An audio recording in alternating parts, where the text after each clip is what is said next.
Merhabalar, ben Yüksel, kanalıma hoş geldiniz. Bu videoda son zamanlarda çok moda olan bucking hat yani kova şapka çalışması yapmak istedim. İnternette çok fazla videosu var, grafiği var. Bunu Uzak Doğu sayfalarından birinde gördüm ve gördüğüm en güzel şapka modeliydi. Bunu sizlerle paylaşmak istedim. Eklerken farklı bir teknikle çalışılıyor ve hiçbir şekilde ek yeri belli olmuyor. Tersinden bile belli olmuyor. Çok hafif bir kavis oluyor. Şöyle, çünkü ilmek kaydırarak örüldüğü için çok hafif bir kavis gözüküyor. Onun dışında hiçbir şekilde ek yeri belli olmuyor. Hadi başlayalım. Şapkada rafya, kağıt ip ya da bu şekilde orta kalınlıkta hafif diri pamuk ipleri kullanmak çok daha güzel sonuç veriyor. Marka vermek istemesem de işte soruyorsunuz, çünkü kolaylık olsun diye ben de gösteriyorum. 100 gram, 220 metre ve %100 koton. Ben şimdi bu ipi kullanacağım. Daha bilinen bir marka Apple. Bu da 100 gram, %100 bambu pamuk. Bunu da kullanabilirsiniz. Zaten bunun benzerleri de var. Başka markalar da var. Özellikle pamuk olmasına dikkat edin. Ya da kağıt ip ya da rafya. Sihirli halka yapıyoruz. Şöyle alıyorum. İpe doluyorum ve her zamanki gibi sihirli halkaya sabitliyorum. Başlangıcımız bu şekilde ve bir zincir. Bu bizim ilk trabzanımız. Doluyorum. Yeni başlayanlar için 2 ip alıyorum.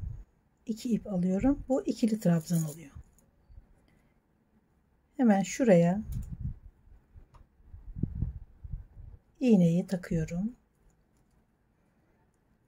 Bu işaret iğnesi bize kolaylık sağlayacak örerken. 3. trabzan.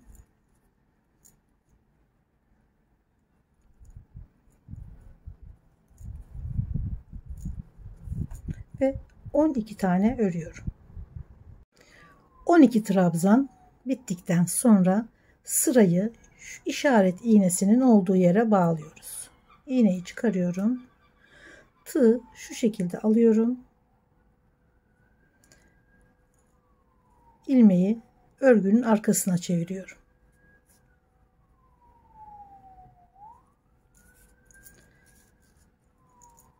Şimdi bu 12 trabzan 24 tane olacak. Her bir trabzana çift batacağız. Fakat bu içlerinden, ortalarından batarak öreceğimiz için kabartma desenli çok güzel bir şapka olacak. Ben buna rölyef trabzan diyorum. Kabartmalı olduğu için. Şimdi ipi şu ilmeğin içinden geçirmiştik. Bakın. Şurada. Aynı ilmeğin içine bir tane sık iğne, bir tane de zincir örüyorum. Başlarken ördüğümüz gibi. Aynen. Sonra aynı trabzanın içine ortadan batıyoruz. Bir trabzandan 2 trabzan ördük. Hemen iğnemizi takıyoruz. Diğer trabzana geçiyoruz. Aynı trabzana bir de ortadan batıyoruz. 2 trabzan oldu. Diğer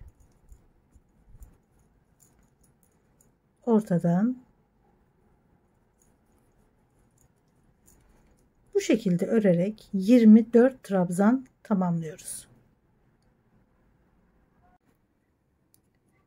Sırayı bitirdim. Şimdi şuraya bağlıyoruz ve buraya başlangıç trabzanını buraya örüyoruz.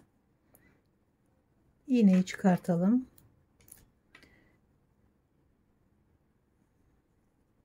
Örgünün ilmeğini de arkaya alıyorum. Bu şekilde. Şurada ilmeği aldığım yer uzun trabzanın üstü hemen. Şu trabzan. Buradan başlıyorum örmeye. ortadan batıyorum ve bir zincir. Bu ilk trabzan. Şimdi 12 trabzanın üzerine 24 trabzan ördüm. Şimdi bir çift bir tek, bir çift bir tek örerek 36 trabzan örüyoruz bu sırada. Bir tane uzun trabzanı ördüm. Şurada yanında trabzana bir trabzan. Bir trabzan daha.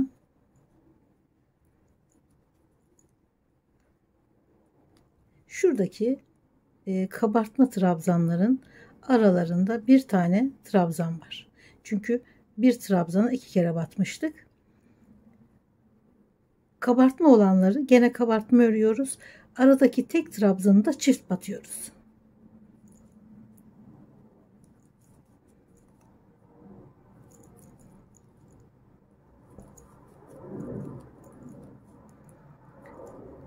Şu uzun trabzan, uzun trabzan, aradaki trabzanın üzerine çift batıyoruz.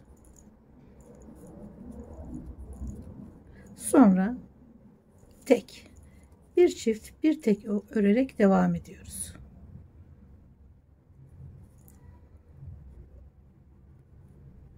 Şu ikisi ve aradaki çift batacağımız trabzan.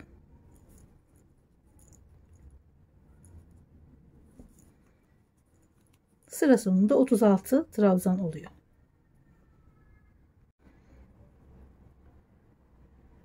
Sıra sonunda şu iki uzun trabzanın arasındaki şu trabzanın üzerine de çift batıyoruz.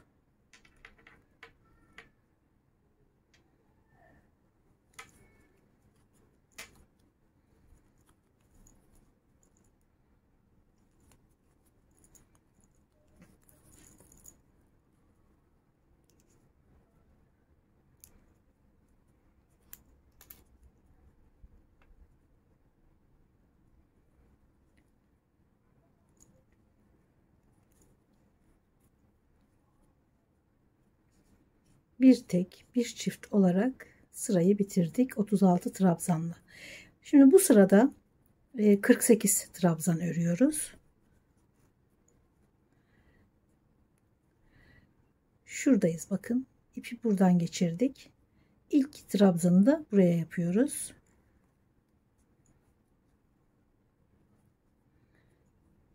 Bir zincir, ilk trabzanı oluşturduk. Çift battığımız trabzanın diğerine de bir trabzan, iğnemizi takıyoruz hemen. Aynı ilmeğin içine çift batıyoruz. Bir alt sırada çift battığımız trabzanların ikincisine hep çift batıyoruz. Şu. Bakın şu çift, şu. Yani şu uzun trabzana buraya yakın olana. Bu tarafa doğru yakın olana hep çift batıyoruz. 48 trabzan çalışacağız şimdi. Yani bir alt sırada bir çift bir tek çalışmıştık. Şimdi iki tek bir çift çalışacağız. Çifti ördüm. Uzun trabzana bir tane, çift battığımız trabzanın bu taraftakine ikinci tek ve diğerine çift, iki tek bir çift olarak devam edeceğiz. Uzun trabzanı alıyorum, yanındakine tek ve diğerine çift.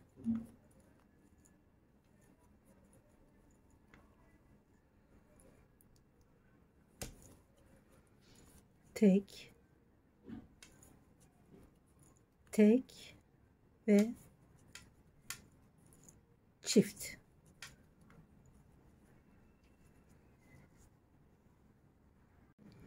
Sırayı Çift battıktan sonra uzun trabzanla bitiriyorum.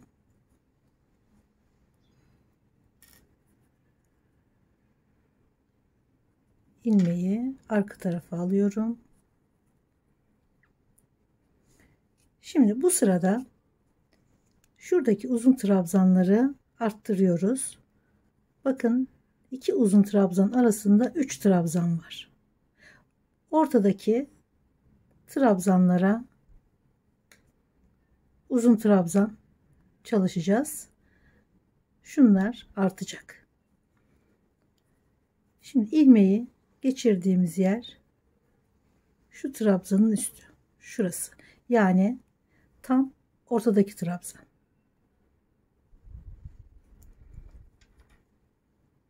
Hemen ilmeği şöyle küçültelim. Ortadaki trabzan olduğu için ortasından alıyorum. Bir sık iğne ve zincir. İlk trabzanı şu şekilde ortadan batarak başlatıyorum. Sonra yanındaki trabzana çift batıyorum.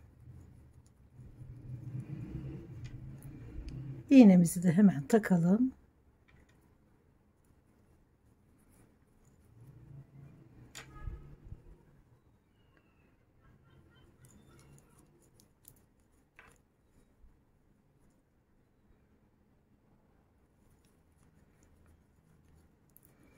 Burada iki tek bir çift, iki tek bir çift çalışmıştık.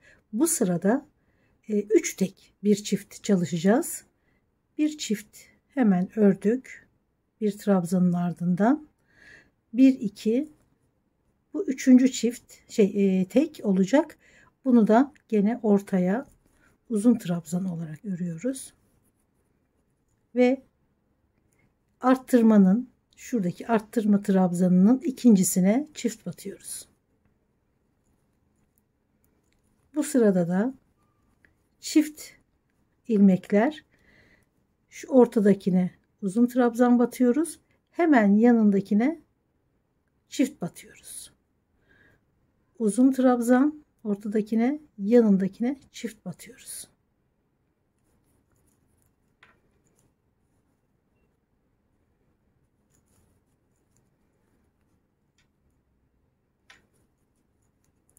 İki, yani çift battıktan sonra bir tek, iki tek, 3 trabzanın ortasına 3 tek oldu.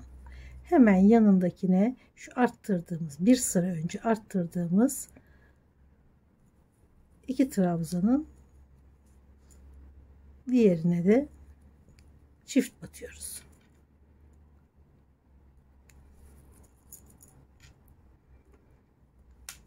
Bir tek, iki tek,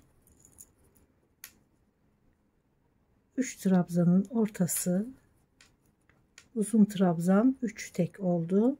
Hemen yanındaki trabzana çift. Sırayı bu şekilde tamamlıyoruz. 48 ilmekti bir altı. Şimdi 60 ilmek çalışacağız. Sıra sonunda bakın, burada çift battım. Burada tek var. Burada da çift. Burada da tek. Bir de araya üçüncü teki öreceğiz. Şuradaki trabzanın üzerine.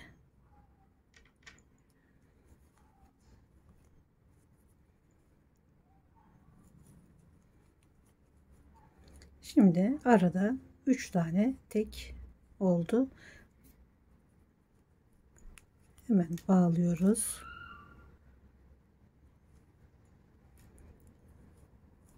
Arkaya aldım ilmeği. İlmeği aldığım yerden, yani şuradan gene başlangıç trabzanımızı buralardan yapıyoruz.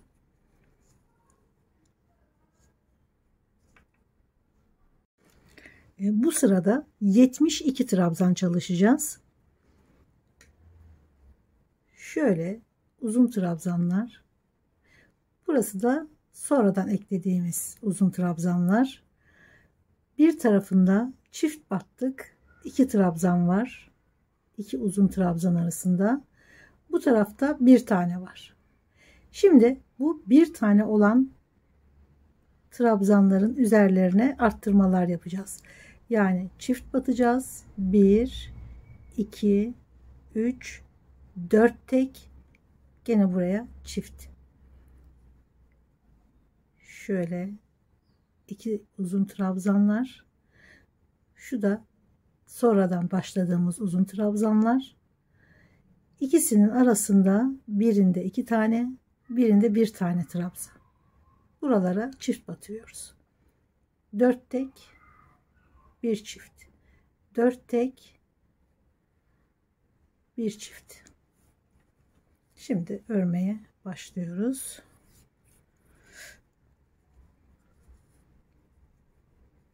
Bir zincir,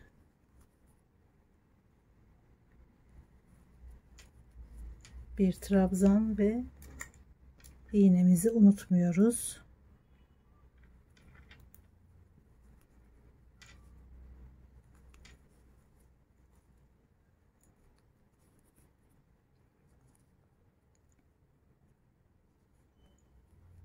Buraya çift batıyoruz.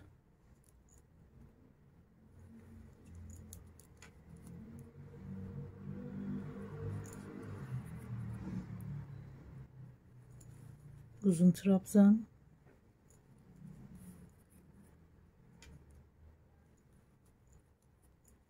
ikinci tek, 3, 4 tek ve şurada trabzanın üzerine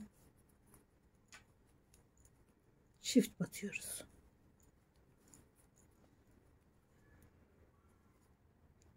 Şuralara. Şu 2 uzun trabzan arasında 2 sık trabzan, 2 uzun trabzan arasında bir tane var. Bunları 2 yapıyoruz. Şimdi şöyle şurada sonradan başladığımız uzun trabzan, her iki tarafında da ikişer tane trabzan oldu. Yani şuralara çift batıyoruz. Sıra sonunda çift ördükten sonra uzun trabzanı örüp sırayı bitiriyorum.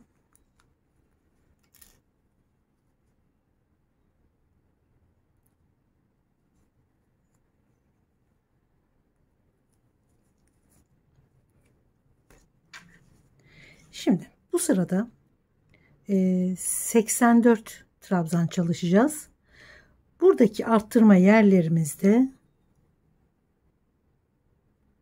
en son ördüğümüz sıranın şurada arttırdığımız 2 trabzanın ikincisi.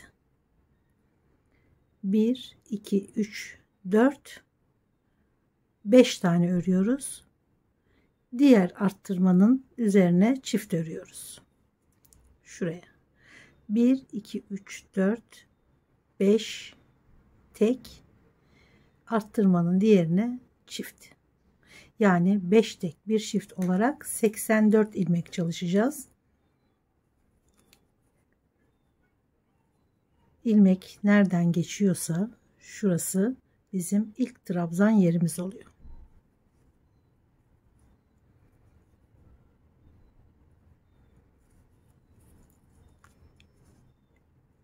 Hemen o ilmeğin içine bir sık iğne, bir zincir çekerek ilk trabzanı örüyoruz. Yanına uzun trabzan,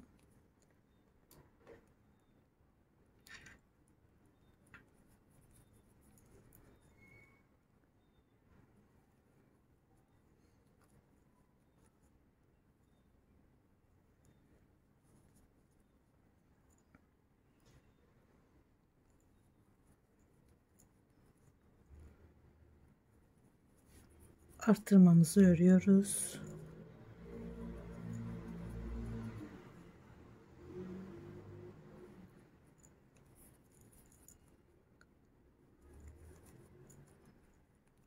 Bir,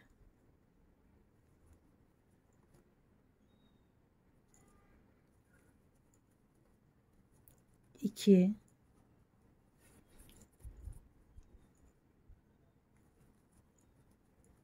üç, dört, beş tek, bir alt sırada çift battığımız trabzanın diğerine çift.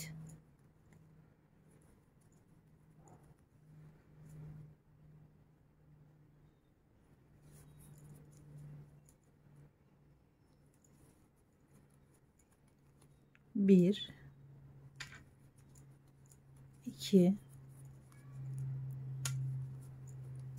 üç, dört,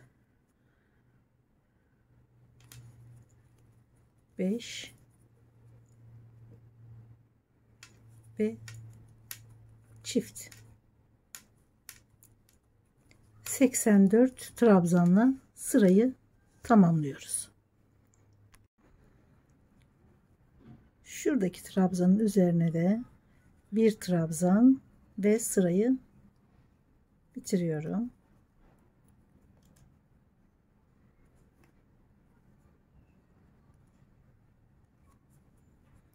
İlmeği arkaya aldım. İlmeği arkaya aldığım yerde tam uzun trabzanın, şu kabartma trabzanın üstü. Buradan örerek başlıyoruz şimdiki sıraya. Şimdi 96 trabzan çalışacağız. Hemen başlayalım. Şöyle ortadan başlıyorum ve bir zincirle ilk trabzanı örüyorum. Şu 3 trabzan olan yerlere ortadan batıyoruz. Şunlar baştan beri örüyoruz. Kabartmalı, yani uzun trabzanları. Sonra burada ikinciyi başladık. İkinci deseni. Şimdi şu uzun trabzanlarda üçüncü deseni öreceğiz. Şuradaki 3 trabzan olan yerlere ortadaki trabzana ortadan batacağız. Şimdi bir trabzanı ördüm. Şu yanındakine bir trabzan, ortadakini şöyle ortasından batarak uzun trabzan alıyorum. Sonra bir trabzan,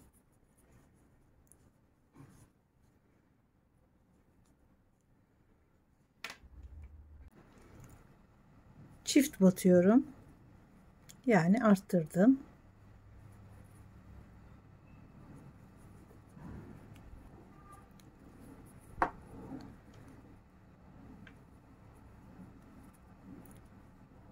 Bir tane, bir tane daha. Arttırmadan sonra 1 2 3 4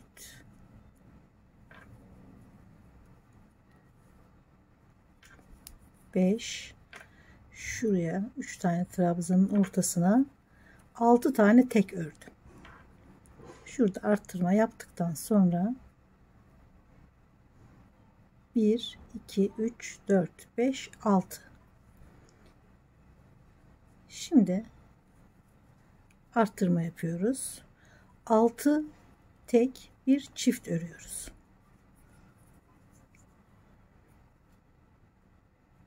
Yani ortadan battığımız 3. kademedeki desenin hemen yanından arttırmaları yapıyoruz. Ortaya battık, arttırma yaptık. 6 tane tek ördüm, arttırma yaptım. Şu ortaya battığım ilmeğin hemen yanına.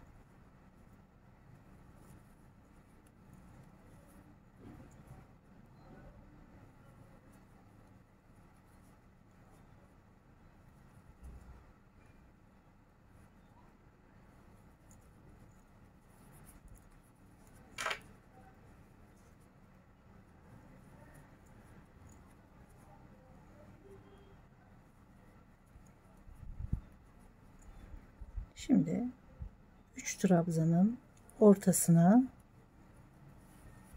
şu uzun trabzanların 3. desenini kuruyoruz. Hemen kurduğumuz desenin yanındakine çift batıyoruz.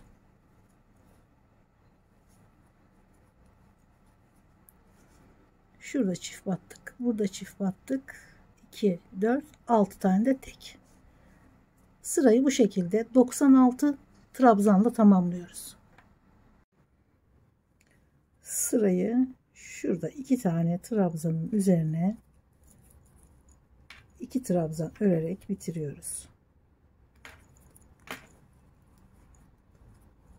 Gene sırayı ekliyoruz. İlk trabzanı hemen ördüm ve aynı yere bir tane daha trabzan çift ördüm. Şimdi burada 108 trabzan çalışacağız. Hemen başta arttırmayı ördüm.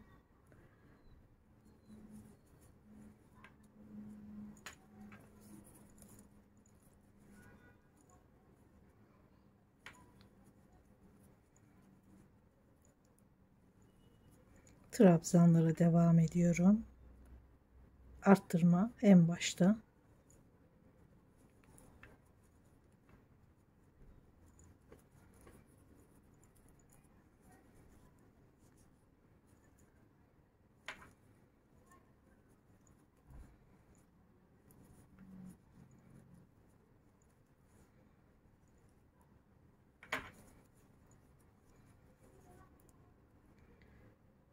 En başta arttırmadan sonra 2, 4, 6, 7 tane tek ördüm. Hemen burada 8. ilmekte çift batıyorum.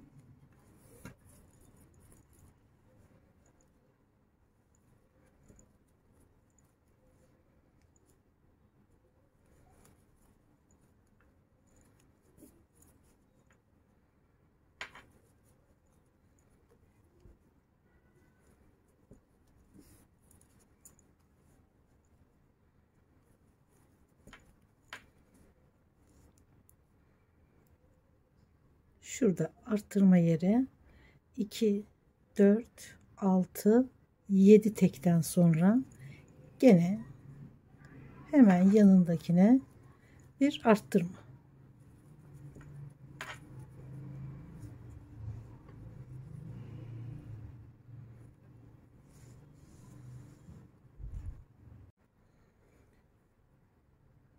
Şurada uzun trabzanı örüp sırayı bitiriyorum ve her zamanki gibi ekliyorum. Başımızın şu yuvarlak kısmı kadar örüyoruz. Bu kendime göre örüyorum bunu. 18 santime yakın, yani 17,5-18 santim kadar. Siz de kendi ölçünüze göre yapacaksınız tabii ki. Artık bundan sonra arttırma yapmadan düz ilerleyeceğiz.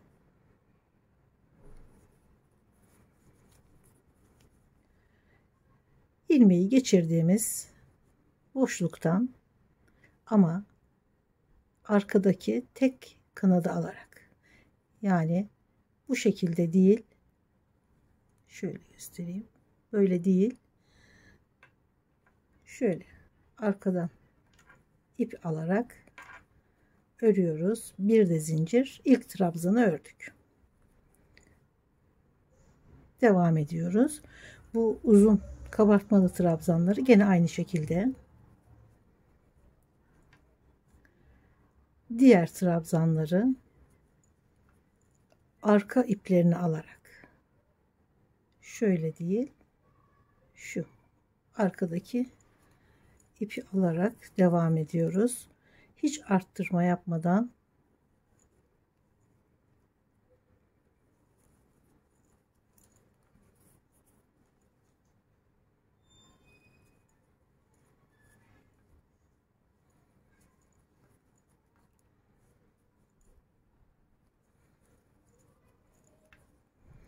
Bu şekilde sırayı tamamlıyoruz. Son şuradaki trabzanı da örüp sırayı bitiriyorum ve her zamanki gibi ekliyorum. Gene uzun trabzanın üzerindeyiz. Ortadan batıyorum. Bir zincir ilk trabzanı örmüş oldum. Sonrasında gene trabzanları arka iplerini alarak örüyorum. Uzun trabzanlar aynen devam ediyor.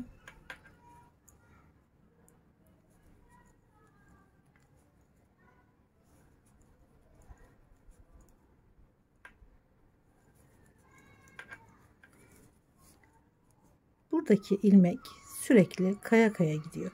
Yani şimdi uzun trabzanın üzerindeyse ilmek başlangıç, sonra diğerine, sonra diğerine, sonra diğerine. Şurada göstereyim onu hemen. Başlangıç noktası şurası. Böyle bir kavis çiziyor. Aynı şekilde bu kavis bitene kadar devam edecek. Örgüyü hiç arttırmadan tepe noktası şurası ve kulak hizasına kadar kulağa değecek şekilde uzunlukta artık 7-8 sıra ne kadar tutuyorsa o kadar sıra örerek devam ediyorum. Şuradaki çizgiler düz olarak ördüğümüz, yani arttırma yapmadığımız sıraların başlangıcını gösteriyor zaten. Arka ipinden batarak ördüğümüz için bu şekilde çizgiler oluşuyor. 1 2 3 4 5 6 7 8 9 sıra ördüm. 8 santim kadar yeterli oldu. Bu tabii ki sizin kendi ölçünüzle alakalı. Şöyle ilk çizgiye kadar şöyle 8 santim. Kulağı çok hafif bir yarım santim geçsin yeterli zaten. Siz de kendi ölçünüze göre öreceksiniz. Benim baş çevrem 56 santim.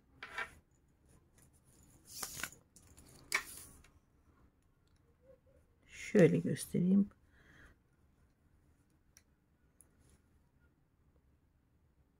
Açarak hatta şöyle 26,5 santim. Gayet güzel bir ölçü oldu gerçekten. Ve 3,5 milim iyi geldi. Daha önce denedim. 4 milimle hem şapka çok delikli oldu hem büyük oldu. 3,5 tam denk geldi. Bu sizin elinizle de alakalı. Belki eliniz çok boldur. 3 milim kullanmanız gerekir. Bunu da deneyerek bulabilirsiniz zaten. Şimdi bundan sonra arttırmalar yapacağız. Bu arttırmaları şuradaki iki uzun trabzan arasına, iki trabzan var. Bunun hemen arasına yapıyoruz. Şu iplere batmıyoruz. Yani ilmeklere değil, trabzanın arasından batıyoruz. Şöyle iki trabzanın arasında.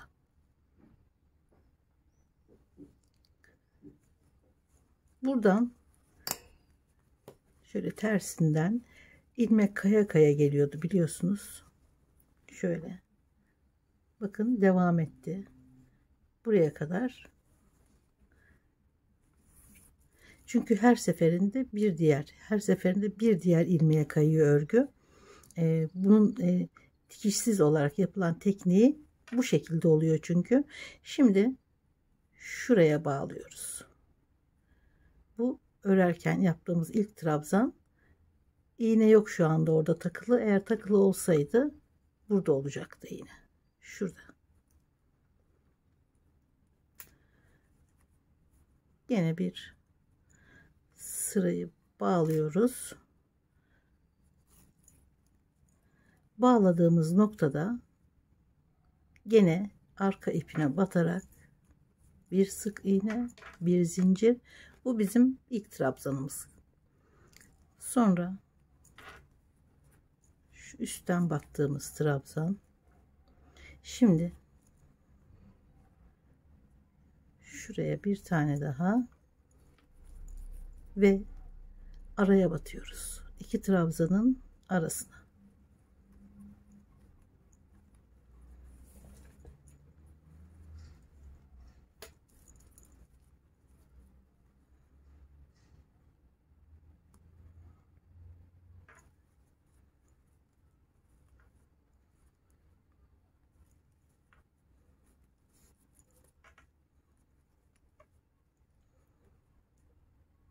Bir trabzana, bir iki trabzanın arasına, sonra gene yanındaki trabzana. Bu şekilde arttırarak sırayı devam edeceğiz. 144, 108 trabzanla arttırmayı bitirmiştik. Sonra 108 trabzan üzerinden devam ettik. Şimdi 144 trabzan olacak.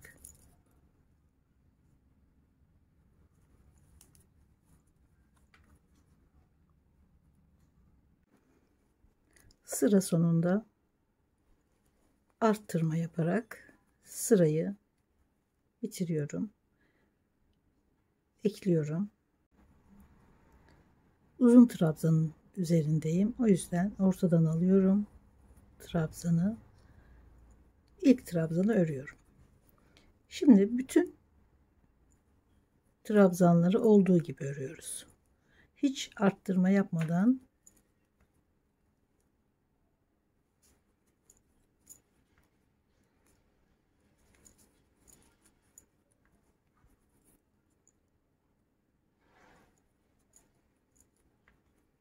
bu şekilde ilmekleri olduğu gibi örerek sırayı bitiriyoruz.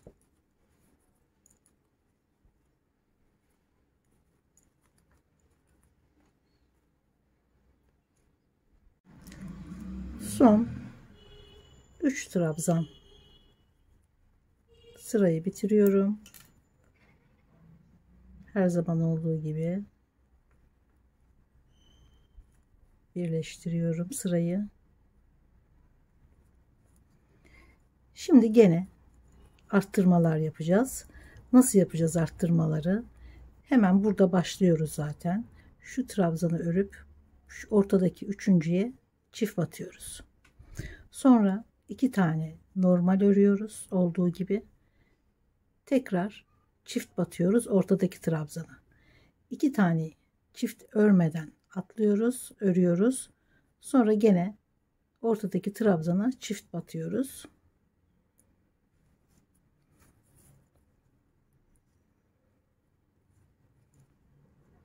İlmeği geçirdiğimiz yerden ilk trabzanımızı örüyoruz. Bir zincir. Sonra ortadaki trabzana bir trabzan. İğnemizi takalım hemen. Ortadaki trabzanın üzerine bir tane daha batıyoruz.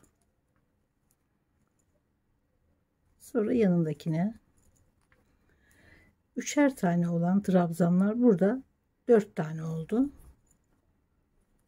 Uzun trabzan. Sonrasında olduğu gibi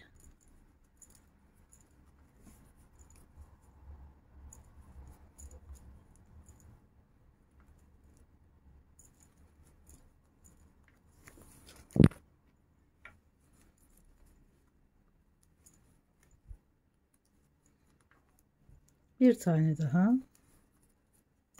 yani blok blok dersek birinci blok, ikinci blok,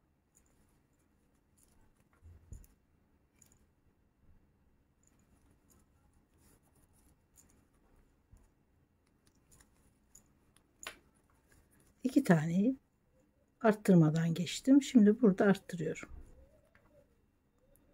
Ortadaki trabzana bir kere daha.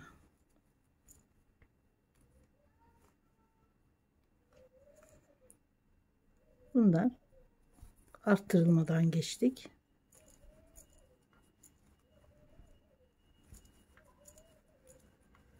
Bu şekilde devam ediyorum. Arttırdım, arttırdım, Burayı da geçiyorum. Arttırdım. Yani aralarda 2 tane arttırmadan geçtiğimiz bloklar var. Tamamı 156 ilmek trabzan oldu bu sırada. Şimdi gene hiç arttırma yapmadan bir sıra daha örüyorum.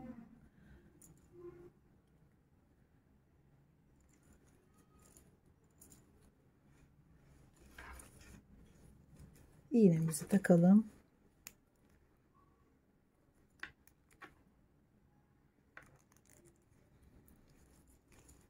İlmekleri olduğu gibi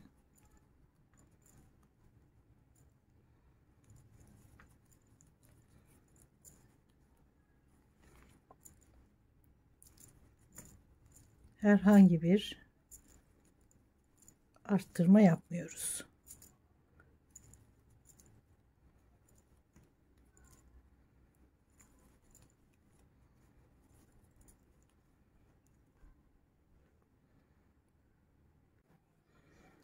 Şuradaki trabzanı son olarak örüyorum ve sırayı bitiriyorum.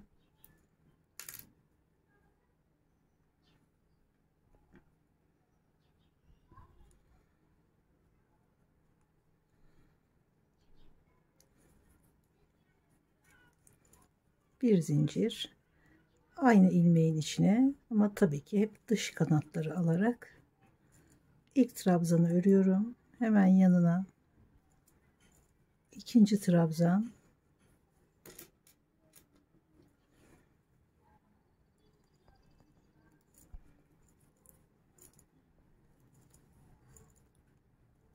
şu blokta eksiltme yapacağız.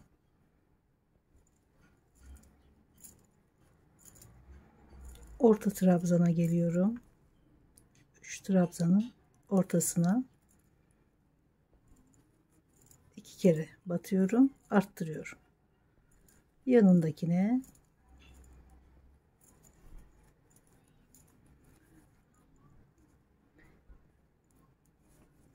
iki alt sırada ördüğümüz gibi bir tane arttırma yaptım.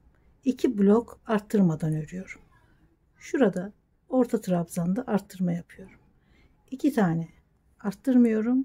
Gene üçüncüde arttırma yapıyorum.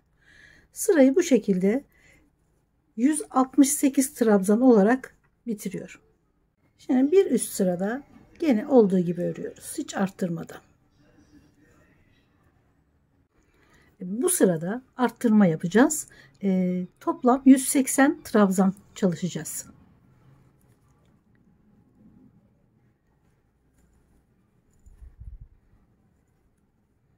İlk trabzan,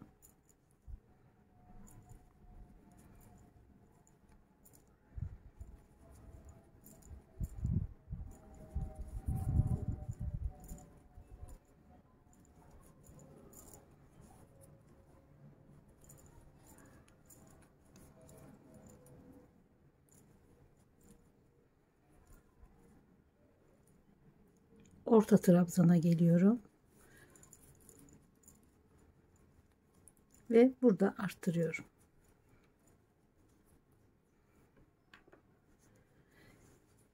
Şimdi üçlü trabzan olan blokların hepsini arttırarak 4 trabzan yaptık. Sadece aralarda bir blok kaldı, üçlü trabzan. Şimdi onları 4 trabzan öreceğiz birer tane arttırarak. Yani şu üçlü trabzan, hemen bir tane arttırdım. Bunlar 4, 4, bu 3.